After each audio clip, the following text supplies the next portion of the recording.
Hi friends, welcome to అమ్మా natural vlogs. నేను మీ ఉష. ఈరోజు మన ఛానల్లో ఒక మంచి బ్యూటీ టిప్ అయితే షేర్ చేసుకోవాలనుకుంటున్నానండి. ఇది ఒక రిక్వెస్టెడ్ వీడియో అండి. మన ఛానల్లో ఒక సబ్స్క్రైబర్ అయితే అడిగారు బ్యూటీ టిప్స్ ఏమైనా షేర్ చేయమని చెప్పి. కాబట్టి నేను ఈరోజు ఈ వీడియో అయితే షేర్ చేయాలనుకుంటున్నాను. ఈరోజు వీడియోలో మనం గులాబీ పువ్వులతో పౌడర్ ఎలా ప్రిపేర్ చేసుకోవచ్చో చూద్దామండి. అయితే మామూలుగా మనకి గులాబీ పువ్వుల పౌడర్ అయితే బయట దొరుకుతూ ఉంటుంది. దాంట్లో ఏం కలిపారన్నది మనకైతే తెలియదు కదా. కానీ మనం ఈ గులాబీ రేకులతో పౌడర్ అనేది ఇంట్లోనే ఈజీగా ప్రిపేర్ చేసుకోవచ్చండి. ఎటువంటి కెమికల్స్ కూడా కలవవు అనమాట దీంట్లో, మనం ఇంట్లో ప్రిపేర్ చేసుకోవడం వల్ల. ఈరోజు వీడియోలో మనం గులాబీ రేకులతో పౌడర్ ఎలా ప్రిపేర్ చేసుకోవచ్చు అనేది చూద్దామండి. అయితే చాలామందికి ఈ గులాబీ రేకుల గురించి అయితే తెలియదు, గులాబీ పువ్వుల పౌడర్ గురించి. కానీ ఇది మనకి చాలా బాగా పనిచేస్తుందండి. ఈ పౌడర్ అనేది మనం ప్రిపేర్ చేసి ఇంట్లో పెట్టుకున్నాం అనుకోండి, చక్కగా ఇది మన స్కిన్కి చక్కగా పనిచేస్తుంది అనమాట. ఈ పౌడర్ని మనం రెగ్యులర్గా వాడడం వల్ల మన స్కిన్ అనేది ఖచ్చితంగా కలర్ ఇంప్రూవ్మెంట్ అయితే ఉంటుందన్నమాట. స్కిన్లో గ్లోనెస్ ఇంకా ఫెయిర్నెస్ ఉంటుంది, అలాగే బ్రైట్నెస్ కూడా ఉంటుందండి. ఖచ్చితంగా కొన్ని నెలల పాటు ఈ పౌడర్ని కనుక మనం యూస్ చేసాం అనుకోండి, మనకి ఖచ్చితంగా కలర్ అయితే వస్తుందండి. కొంచెం డార్క్ కలర్ స్కిన్ ఉన్న వాళ్ళు కంపల్సరీ ఈ పౌడర్ని వాడడం వల్ల బ్రైట్నెస్ అయితే వస్తారు, అలాగే కలర్ ఇంప్రూవ్మెంట్ కూడా ఖచ్చితంగా ఉంటుంది. ఇంక లేట్ చేయకుండా మన పౌడర్ అయితే ఎలా ప్రిపేర్ చేసుకోవాలో ఇప్పుడు చూద్దామండి. నేను ఇక్కడ చూపిస్తున్న ఈ పెటల్స్ వచ్చి నాకు 20 రూపీస్ పడ్డాయి అంతే. ఈ గులాబీ పువ్వుల్లో ఉన్న కాడలు ఉంటాయి కదండి, ఈ కాడలు అయితే మొత్తం తీసేసి మనం ఓన్లీ ఈ రేకలు ఒకటే తీసుకోవాలి. ఇలా తీసుకున్న తర్వాత మనం ఒకసారి వీటిని అయితే వాష్ చేసుకుందామండి. కొంచెం వాటర్లో వేసుకుని ఒక్కసారి జస్ట్ కడుక్కుంటే సరిపోతుంది, ఎందుకంటే దీని మీద డస్ట్ అది ఏమన్నా ఉంటే పోతుందని నేను ఒకసారి వాష్ చేస్తున్నాను. దీన్ని శుభ్రంగా వాష్ చేసుకున్న తర్వాత మనం దీన్ని ఆరబెట్టుకోవాలి. నీడలో అయితే ఆరబెట్టాలండి. అయితే చాలామంది ఈ గులాబీ పూల పొడిని పెద్దగా పట్టించుకోరు, కానీ చాలా బాగా పనిచేస్తుంది చర్మానికి అయితే. దీన్ని మనం శుభ్రంగా ఒకసారి వాష్ చేసుకున్న తర్వాత నీడలో నేను ఒక రోజంతా కూడా ఆరబెట్టి ఉంచాను అనమాట. ఎండలో అయితే ఆరబెట్టకూడదండి, నీడలో ఫుల్గా ఒక రోజంతా ఆరబెట్టి తర్వాత కొంచెం ఎండిన తర్వాత మనం మిక్సీ పట్టేటప్పుడు మాత్రం, అంటే ఒక 1 అవర్ ముందు ఎండలో పెట్టుకోవాలి.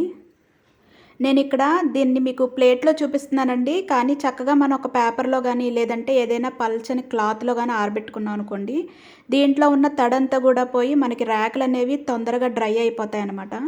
ఫుల్గా ఒక రోజంతా కూడా ఉంచితే సరిపోతుందండి. 1 డే నీడలో ఆరబెట్టిన తర్వాత మిక్సీ పట్టేటప్పుడు, నెక్స్ట్ డే అనమాట, ఇది మిక్సీ పట్టేటప్పుడు ఒక 1 అవర్ పాటు ఎండలో పెట్టుకున్నాం అనుకోండి, ఇవి కొద్దిగా లైట్గా సౌండ్ అయితే వస్తాయి. గరగర సౌండ్ వచ్చినప్పుడు మనం చక్కగా మిక్సీ పట్టాం అనుకోండి, పౌడర్ అనేది మనకి చాలా మెత్తగా అవుతుందన్నమాట. చూసారు కదా, నాకు 1 డే తర్వాత ఇవి శుభ్రంగా డ్రై అయిపోయినాయండి. ఇప్పుడు నేను దీన్ని మిక్సీ అయితే పట్టి చూపిస్తాను. మెత్తగా పౌడర్ అయితే చేసుకోవాలి.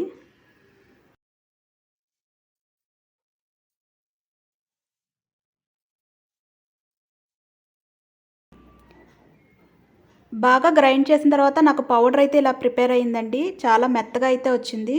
ఇలా ప్రిపేర్ చేసుకున్న ఈ పౌడర్ని మనం చక్కగా ఒక ఎయిర్ టైట్ కంటైనర్లో కానీ లేదంటే గాజు సీసాలో కానీ పెట్టి స్టోర్ చేసుకున్నాం అనుకోండి, ఇది మనకి చాలా రోజులు వస్తుందండి.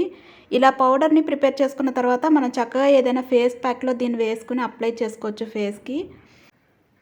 అయితే ఈ రోజ్ పౌడర్ని మనం పచ్చి పాలల్లో వేసి కొద్దిగా మిక్స్ చేసుకుని ఫేస్కి అంతా అప్లై చేసుకుని ఒక 1/2 అవర్ పాటు అలానే వదిలేయాలండి. 1/2 అవర్ వదిలేసిన తర్వాత మనం చక్కగా ఫేస్ వాష్ చేసుకున్నాం అనుకోండి, ఫేస్లో మనకి చాలా మంచి గ్లో అయితే వస్తుంది. అయితే పచ్చిపాలు, రోజ్ పౌడర్, ఇంకా మనకి మార్కెట్లో బయట దొరుకుతుందండి చందనం పౌడర్ అని చెప్పి, ఆయుర్వేదిక్ వనమూలికల షాప్లో అయితే దొరుకుతుందనమాట. ఈ చందనం పౌడర్ని కూడా కొద్దిగా తీసుకుని మనం ఈ 3 కలిపి పేస్ట్ లాగా ప్రిపేర్ చేసుకుని ఫేస్ ప్యాక్ వేసుకున్నాం అనుకోండి, చాలా మంచి రిజల్ట్ అయితే వస్తుందన్నమాట. కనీసం వారంలో ఒక 2 టైమ్స్ అన్న ఈ ఫేస్ ప్యాక్ అయితే వేసుకోవాలండి. కొన్ని నెలల పాటు మనం ఇది కానీ ట్రై చేసాం అనుకోండి, మన ఫేస్లో మంచి గ్లో అనేది వస్తుంది, అలాగే కలర్ ఇంప్రూవ్మెంట్ కూడా ఖచ్చితంగా ఉంటుందన్నమాట. ఇదైతే కంపల్సరీ పనిచేస్తుందండి. మనకి రోజ్ పౌడర్ వల్ల ఎటువంటి సైడ్ ఎఫెక్ట్స్ ఉండవు, అలాగే ఎలాంటి స్కిన్ ఉన్న వాళ్ళకైనా సరే ఇది చక్కగా పనిచేస్తుంది అనమాట. అన్ని స్కిన్ టైప్స్కి కూడా మనకి రోజ్ పౌడర్ అనేది మంచి రిజల్ట్ ఇస్తుంది తప్ప మనకి బ్యాడ్ రిజల్ట్ అయితే ఏమి ఉండదు, సైడ్ ఎఫెక్ట్స్ అయితే అస్సలు ఉండవు అనమాట.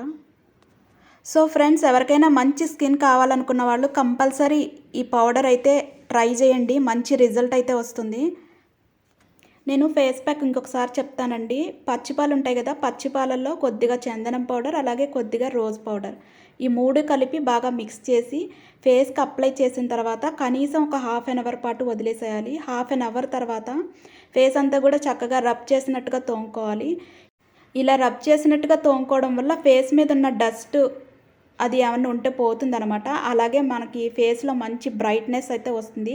కంపల్సరీ ఇదైతే పనిచేస్తుందండి. ఎవరికైనా కావాలంటే ఒకసారి తప్పకుండా ట్రై చేయండి.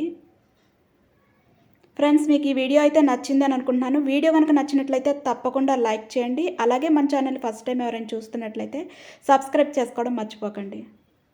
రేపటి వీడియోలో మరొక మంచి టిప్తో మళ్ళీ కలుసుకుందాం. అంతవరకు సెలవు.